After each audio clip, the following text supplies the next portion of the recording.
mga anak sa panonood ng programang ito. Ang nakaraan sa Pinoy Big Brother Season 2. Pasok! Ipinamalas ni Saisi at Robert ang kanilang sayang na inspired sa galaw ng ahas.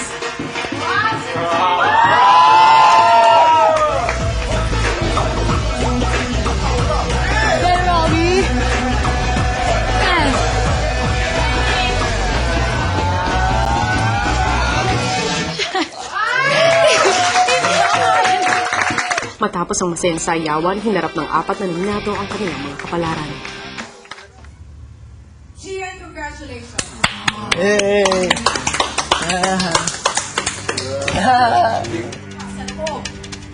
Sobrang hopeful ko po. Tonight po talaga, nag-hope po ako na mananatili pa po ako dito.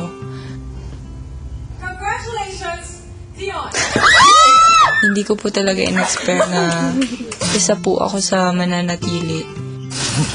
Whatever happens, happens for a reason, man.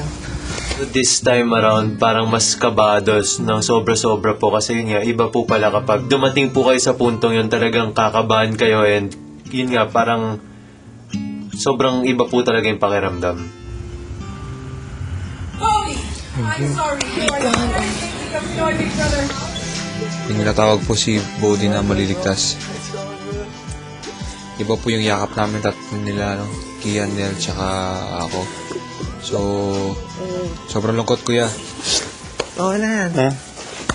Let it be, bro. Yeah, Keep it back. life goes on. Hindi na Kasi tayo. iba po yung aura niya kanina eh. Parang tinanggap po talaga niya. So, hindi po naging mahirap sa amin na, ni Nel na tanggapin na, na siya nga po yung lalabas ng bahay niya. Sobrang shocked, sad, and guilty. Kasi po, yun nga po, yung mga huling oras noon po, nairita ako. Hindi ako dumidikit, nakagano, hindi ko pa man lang po siya matingnan. Kaya na bahala. Kita tayo sa lang. No problem. Nalaman ko po na aalis na si Kian. Yun na pala yung mga huling types na makakasama ko siya dito sa loob ng bahay. Brad, boss na tayo. Ganun talaga ugali niya. Positive lang eh, no? Oo, positive to. No? Super. Saludo talaga.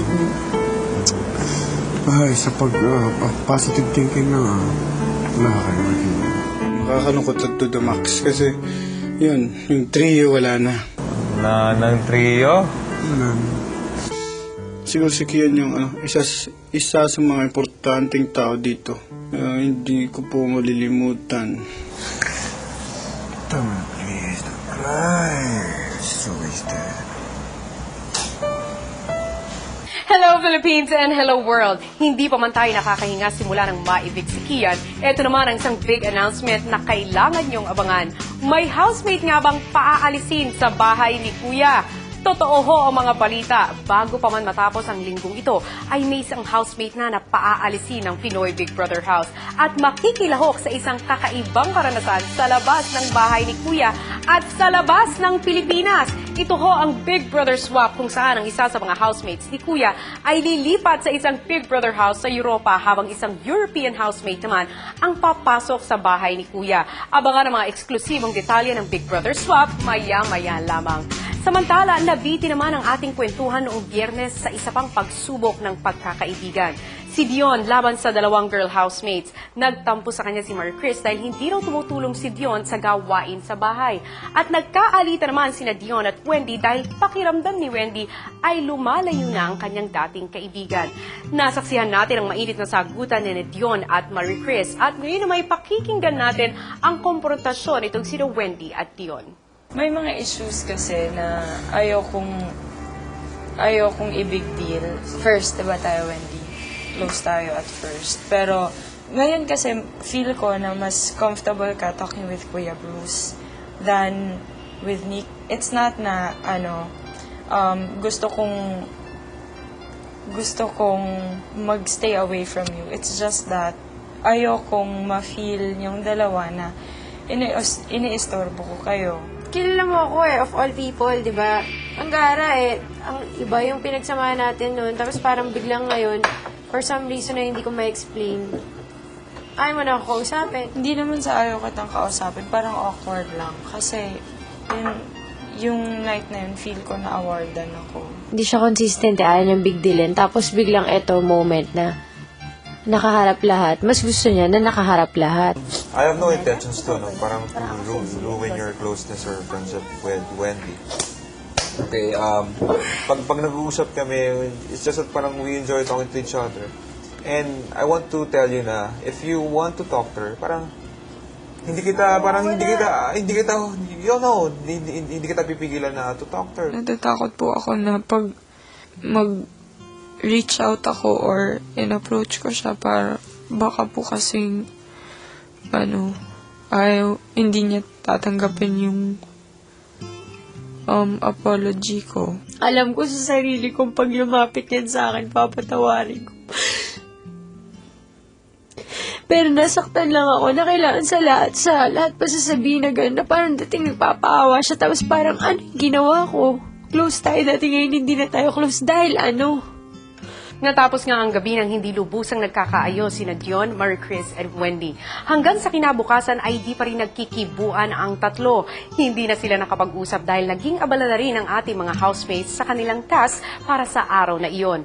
Pansamantalang nakalimutan ng lahat ng mga housemates ang kanilang mga problema at nagsaya sa pagbabalik sa dekada 70. Kahapon nga ay nasaksihan natin ang simula ng groovy happening sa highball ni Kuya. Narito ang pagpapatuloy, panoorin yung lahat. Muling pinatawag ni Kuya si Bodhi para sa isang activity na sasariwa sa nakaraan ng kanyang ama. Kailangan yung lahat ay magsuot ng blindfold. Opo. Lahat tayo kailangan mag-blindfold.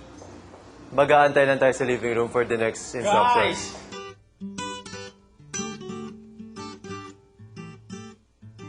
Housemates, maaari nyo nang tanggalin ng blindfold.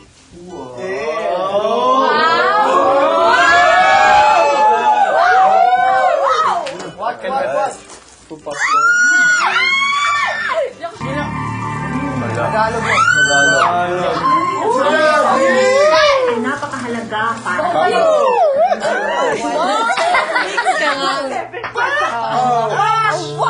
Sa madyong. Super macho. Ay, napanood yan, Daddy yung Boots. Pinagtatawa na siya. Batok ka pa.